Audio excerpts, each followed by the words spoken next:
दोस्तों, हाल के ही बिहार चुनाव ने जातिवादी गणित और समीकरण पूरी तरीके से पलट दिए हैं। अभी तक जिन चीज़ों पे चुनाव लड़ा जाता था, बिहार में, यूपी में और भी बहुत सारे जो हिंदी भाषी स्टेट्स हैं, उसमें जाति एक प्रमुख भूमिका में रहती थी। बिहार और यूपी में तो रहती थी। लेकिन हाल के चुनाव परिणाम ने पूरी तरीके से स्टेटस बदल दिया है। तुलना हम करेंगे बीएसपी और आरजेडी है, तेजस्वी यादव की पार्टी, उन दोनों के बीच में।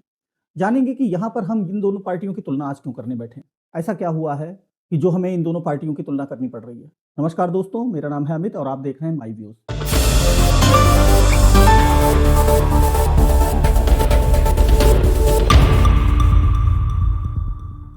बात करते हैं सबसे पहले बीएसपी की, मायावती की पार्टी। मायावती की पार्टी का अगर डेटा हम लोग देखें तो 2007 में इन्होंने 206 सीटें जीती थी, 2012 में 80, 2017 में 19 और 2022 में एक सीट जीती है यूपी में। ऐसा हाल इनका क्यों हुआ? ये तो फुल फ्लैश्ड गवर्नमेंट में थे।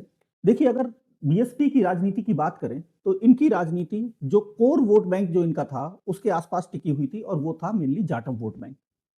हालांकि इन्होंने सर्व समाज की राजनीति करने की कोशिश करी और मैं भी उसी बात पे आऊंगा कि गड़बड़ कहां हुआ। 81 ब्राह्मणों को टिकट दिया 2007 के चुनाव की अगर बात करी जाए, उसमें से लगभग 50% जीत करके दिया है।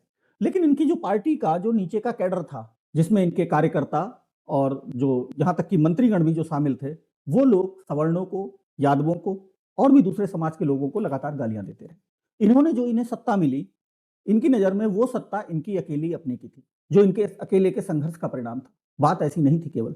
बात ये थी कि इन्होंने जो काशीराम जी थे, काशीराम जी ने पार्टी खड़ी करी। उन्होंने अपने एक बड़े दलित वर्ग को उन्होंने दिखाया कि हम भी कुछ कर सकते हैं समाज की मुख्य धारा में आने के लिए, वो लेकर के भी आए। लेकिन समाज की मुख्य धारा में जब धीरे-धीरे आप आने लगते हैं, तो पूरा का पूरा समाज जोड़ करके ही आपको चलना होता है, खासकर लोकतंत्र में। सिर्फ अकेले नहीं चल पाएंगे। फिर वहां जब आप ऊपर बढ़ेंगे तो आपको वोट तो सभी के चाहिए, वोट सभी के मिले भी। लेकिन जब सत्ता आई तो आपने देखा, और मेरा खुद का एक्सपीरियंस है ये, सत्ता आने के बाद में चाहे धन उगाही हो, एक छोटे से छोटे अधिकारी से बसपा के जो पदाधिकारी थे, जिला अध्यक्ष थे, वो लोग धन की उगाही करते थे। मंथली बंधा हुआ था, जो नहीं देता था उसका ट्रांसफर कर किया जाता था या धमकियां दी जाती थी। मैं भी एक कार्यालय का अध्यक्ष था उस समय, मेरे पास भी मांगने के लिए आए। हालांकि हमसे नहीं मांग पाए, वो अलग बात है, मैंने दिया भी नहीं। लेकिन इनका ये ढर्रा था। गरीब, शोषित, वंचित की बात करने वाले जब करोड़ों रुपए के हार पहनकर मंच पर दिखाने लगे तो आप समझिए राजनीति कहां जा रही है। जातिवाद इस हद तक हावी कर दिया कि काफी सारे लोगों को ये लगने लगा कि उनसे कहीं ना कहीं कोई गलती हुई है। जातिवाद इंटरनल भी हुआ। एससी वर्ग में सिर्फ और सिर्फ जाटव नहीं है, जो गैर जाटव जितने भी दलित थे, वो सारे के सारे कहीं ना कहीं उनका झुकाव बीजेपी की तरफ होने लगा। क्यों? क्योंकि एक पार्टी में जो सत्ता में थी, वहां पर सिर्फ एक ही वर्ग का बोलबाला था, बाकी लोगों की सुनी ही नहीं जा रही थी, बल्कि उन्हें भी धकेलाया जा रहा था।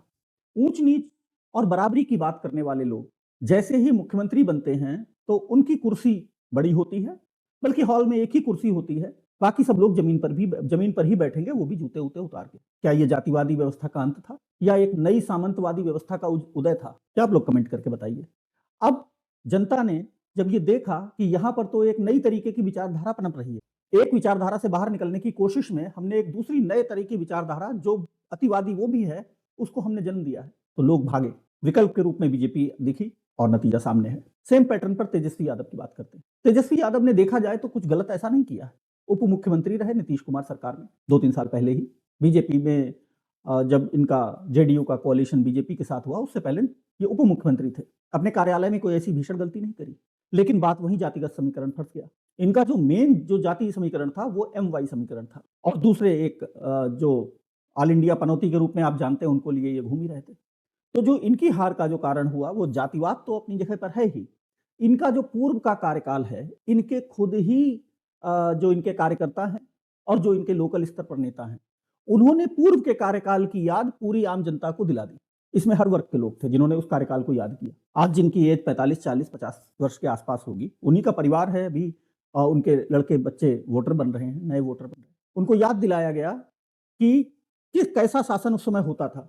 लाठी, गोली, कट्टा, तमंचा, बंदूक, ऐसे गाने भी बनाए गए कि भैया आएंगे तो हम बंदूक निकालेंगे, घर से हम उठा लेंगे, ऐसे गाने बनाए गए। नतीजा आपके सामने है। सिर्फ और सिर्फ जाति की राजनीति उन्होंने करने की कोशिश करी। उन्हीं की जाति के लोगों ने ऐसे गाने बनाए, उन्हीं की जाति के लोगों ने करने की कोशिश तो महिमा मंडन किया। लेकिन न सिर्फ उन्हीं के जाति वर्ग के जो भी बाकी लोग थे वो भी डर गए, और बाकी लोग तो डर ही गए। उन्होंने तो ये सोचा कि अगर ये हो गया तो हम कहीं के नहीं रह जाएंगे। नतीजा ये हुआ कि बीजेपी और जेडीयू ने बिहार को क्लीन स्वीप कर दिया। इतना इनको अंदाजा ही नहीं था। मुख्यमंत्री बनने का सपना धरा का धरा रह गया। आगे राजनीतिक राह बहुत ज्यादा कठिन हो गई, क्योंकि जब भी ये इलेक्शन लड़ेंगे इनके खुद के कार्यकर्ता ये याद दिला देते हैं कि पिछले कार्यकाल में हमने क्या किया था, हम फिर से तुम्हारे साथ वही करेंगे। और जनता अब इसके लिए तैयार नहीं। विकास की बातें अपनी जगह पर हैं। नीतीश कुमार ने विकास क्या किया, बिजली कितनी आई, कितनी नहीं आई, सड़कें कितनी बनी, लेकिन जो सुरक्षा का मुद्दा है वो बिहार में सबसे बड़ा मुद्दा है। अब इन दोनों चीजों को हम कंपेयर कर लेते हैं साइड बाय साइड। एक विशेष जाति वर्ग मायावती के साथ खड़ा, एक विशेष जाति वर्ग तेजस्वी यादव के साथ खड़ा, और दोनों जाति वर्ग अपने नेता के प्रति अतिवादी मानसिकता से प्रेरित है। यूपी में उनको लगता है कि अब हम ऊंचे हो गए, अब दूसरे सब नीचे हैं और उनको अब हमें बिल्कुल देखना नहीं है। गाली देनी है, मनुस्मृति फाड़नी है, रामायण को ऊंच नीच बोलना है, भगवान राम भगवान श्री कृष्ण को बोलना है। और एक वर्ग इधर बिहार में है जो धर्म विरोध नहीं करता है, लेकिन वो जो गुंडई का जो कार्यकाल था उस वर्ग का उसमें उस कार्यकाल में अच्छा खासा फायदा हुआ। और जितने भी गुंडा तत्व हैं वो उस दौर को याद करते हैं, और उस दौर को याद करते हुए उन्होंने तेजस्वी यादव की लंका लगा डाली है।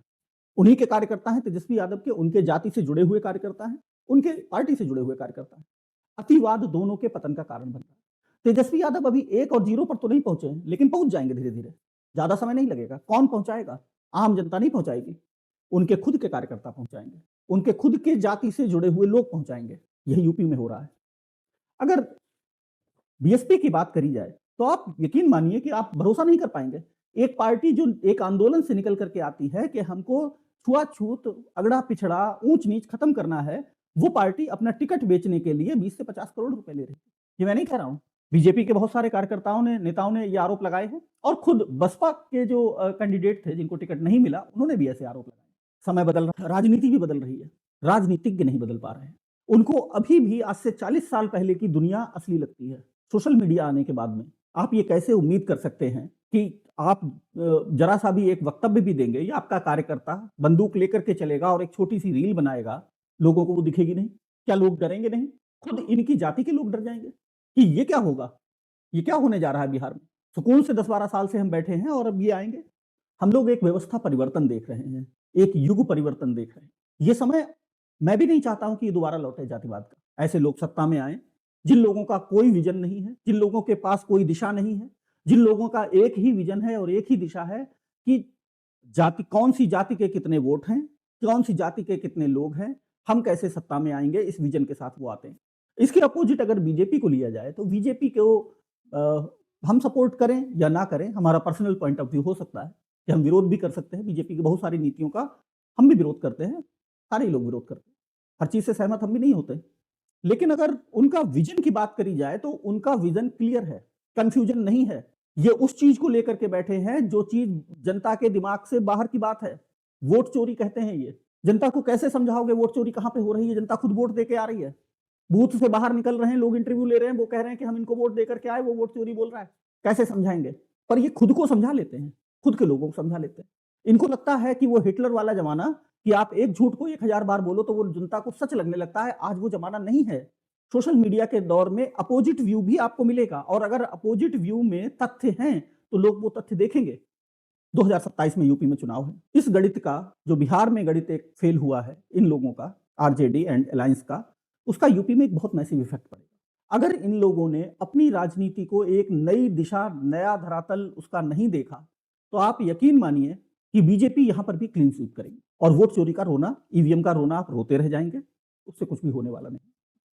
क्योंकि आप बहुत रो चुके, कितना रोएंगे एक ही रोना, लोग भी सुनना नहीं चाहते, पक गए हैं लोगों के कान।